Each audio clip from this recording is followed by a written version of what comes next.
Welcome to this installation video about electrical wiring of the Danfoss EKE 100 superheat controllers and valve drivers.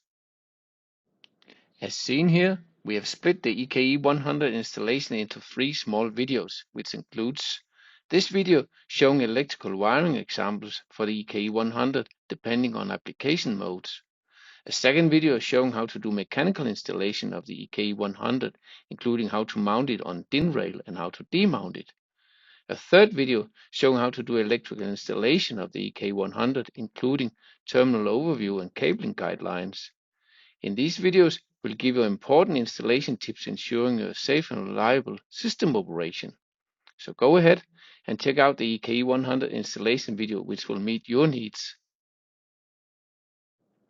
In this EKE 100 wiring video, we'll show you the EKE 100 application modes with use cases, the applications where EKE 100 is used, and how to use the EKE 100 connection terminals and examples of electrical wiring with other equipment.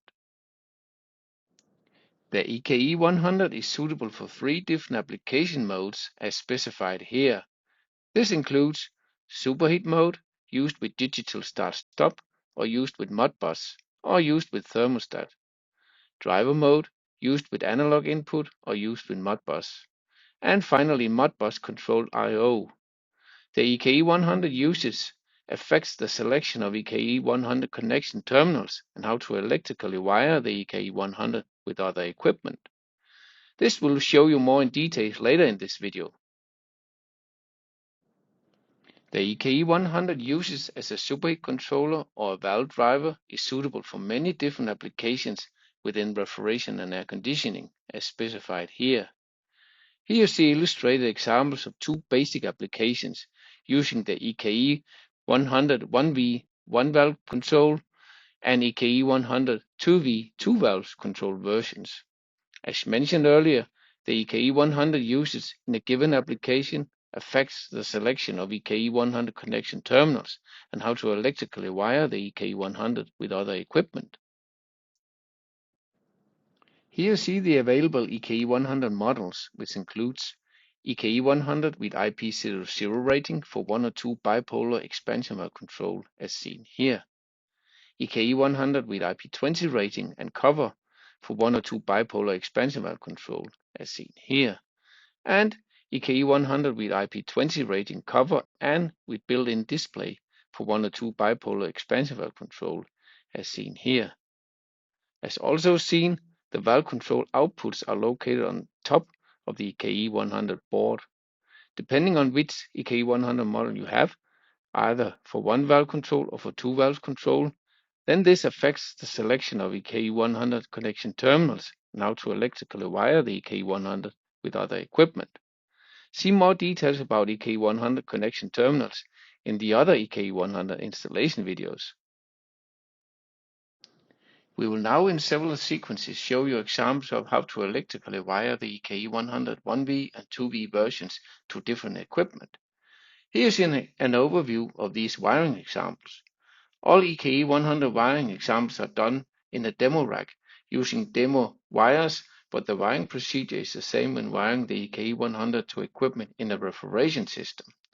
The EKE 100 wiring procedure is the same for all 3 models, the IP00, the IP20 with cover, and the IP20 with cover and display. So we demonstrate the wiring procedure using the EKE 100 model with cover and display. Please also check the EKE 100 mechanical and electrical installation videos for more information. So let us get started with the wiring. Here's an example of how to wire the EKE 100 to the power supply. The wiring procedure and usage of connection terminals are the same for the EKE 100 1V and 2V versions. So in this example, we demonstrate wiring of the EKE 100 1V version. Connect the plus wire from the power supply to the plus terminal on the EKE 100 and connect the minus wire from the power supply to the minus terminal on the EKE 100. The wiring procedure is shown in the following sequence.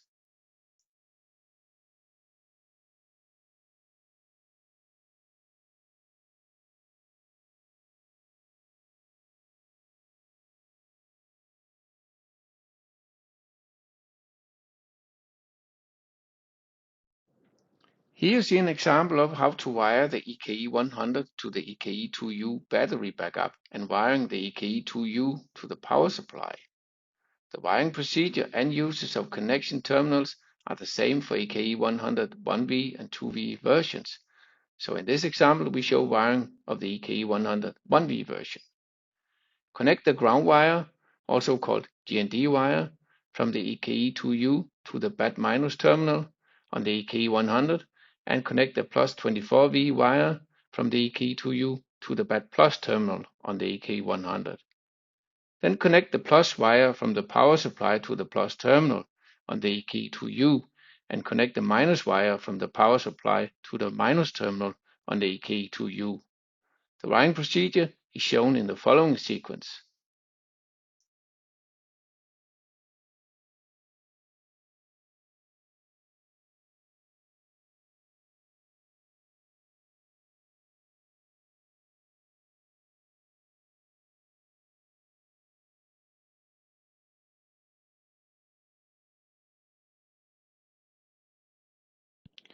Here see an example of how to wire the EKE 100 1V version to one pressure switch. The wires from the pressure switch include a 5V/18V power supply wire, a feedback signal wire, and a ground wire. And these wires are connected to the EKE 100 terminals plus 5V/18V, PEA, and GND via a plug as illustrated here. Please note that the pressure switch supply is based on software selection. Therefore, pay special attention to the note shown here about the power supply for the pressure switch. The wiring procedure is shown in the following sequence.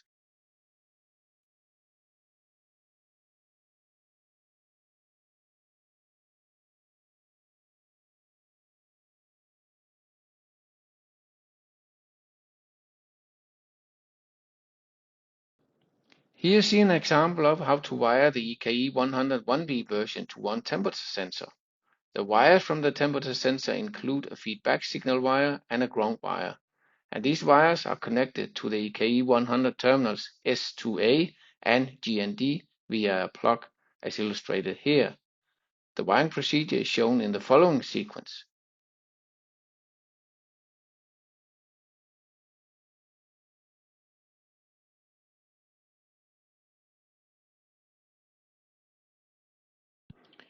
Here you see an example of how to wire the EKE 100 2V version to two pressure switches.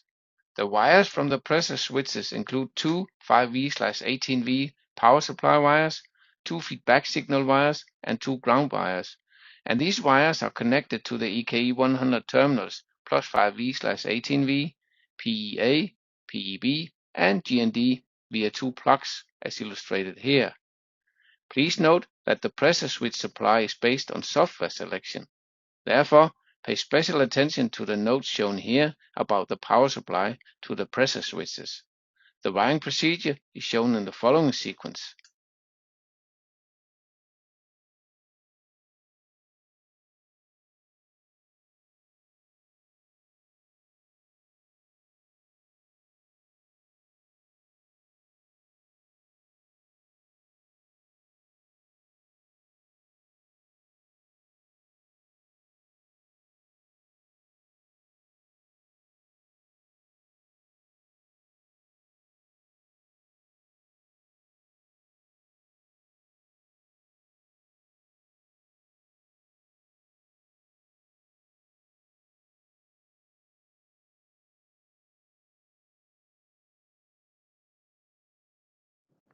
Here you see an example of how to wire the EKE 100 2V version to two temperature sensors.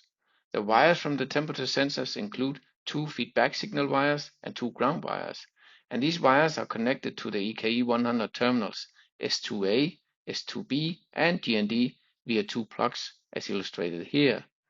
The wiring procedure is shown in the following sequence.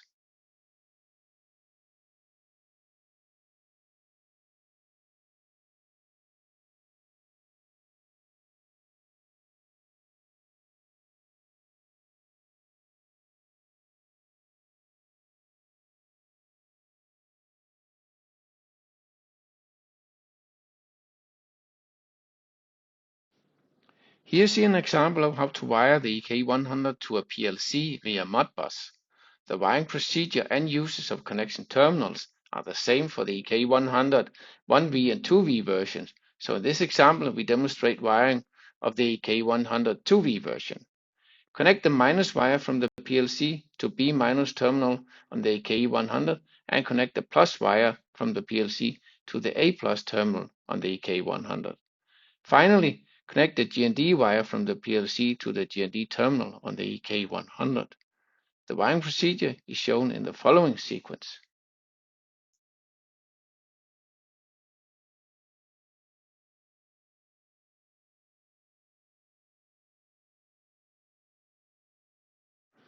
You can use the EKE100 Modbus input for online configuration and service via the EKE 200 KoolKey or the KoolProg PC tool, as illustrated here.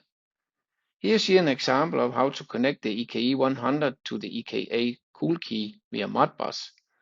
The usage of the Modbus connection terminal is the same for EKE100 1V and 2V versions, so in this example we demonstrate connection of the EKE100 2V version. Connect the service cable to the EKE100 Modbus terminal and then connect the cable to the EKE 200 KoolKey. As illustrated, you can then furthermore connect the EKE 200 KoolKey to the KoolProg PC tool. The connection procedure is shown in the following sequence.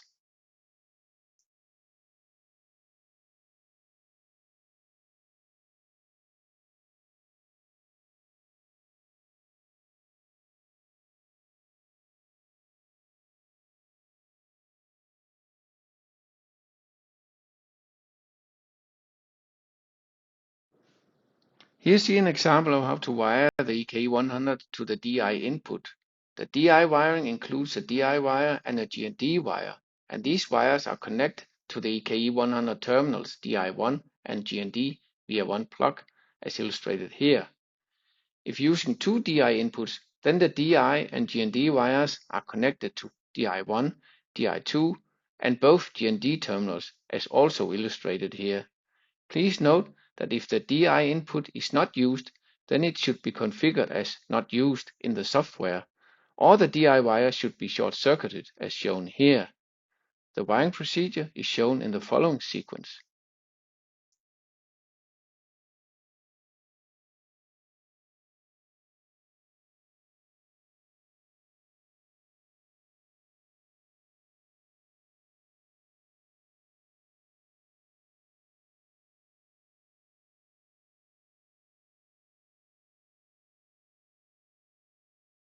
Here's an example of how to connect the EKE100 to valve A and or valve B. The connection procedure and uses of connection terminals are the same for EKE100 1V and 2V versions. So in this example we demonstrate connection of the EKE100 2V version. First, we mount the plug for wires onto the valve A and or valve B terminal, as shown here. Then connect the wires from the valve to A1, A2, B1 and B2 onto the plug on the EKE100. However, if using a Danfoss standard M12 cable with plug from the valve, then connect this directly to valve A and or valve B terminal, as also shown here. The connection procedure is shown in the following sequence.